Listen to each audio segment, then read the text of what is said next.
समझ नहीं आती कि हमारे माशरे में इतना जुल्म और इतनी इंटॉलरेंस और एक दूसरे के साथ इतनी नफरत जो है वो पिछले कई सालों में डेवलप हो गई है कि छोटी छोटी बात पे लोग खड़े हो के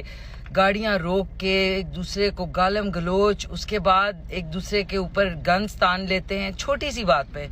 और अभी जो मैंने रील देखी उसके बाद तो मेरा यकीन उठ गया कि हम लोग इतने जालिम हो गए हैं एज अ सोसाइटी कि कोई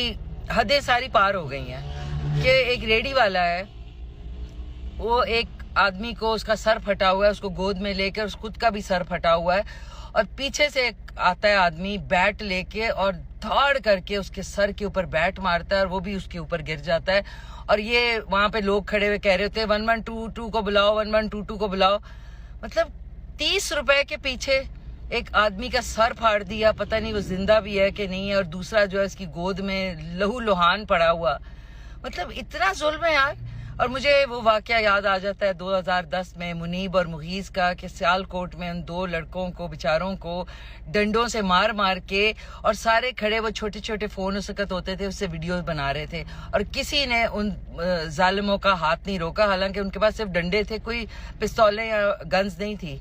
तो ये हाल है, हम लोग तमाशबीन है, हम लोग खड़े होकर जुल्म देखते हैं लेकिन किसी का हाथ नहीं रोकते। आप सोच सकते हैं उसके सर पे आके उसने इतनी जोर का बैट मारा। तो खुदारा हमारे लॉ एनफोर्समेंट एजेंसीज और जो सुप्रीम कोर्ट ऑफ पाकिस्तान ऐसे लोगों को सजा दें, ये चाइल्ड मोलेस्टर्स को सजा दें, ये रेप करने वालों को सजा दें, वरना ये चीजें आम हो गई हैं क्योंकि उनको पता है कि हमें कोई सजा नहीं मिल रही है और कोई जो है हमें रोकने टोकने वाला नहीं है। मैं तो हैरान, मैं I am at a loss of words now, honestly. मेरे पास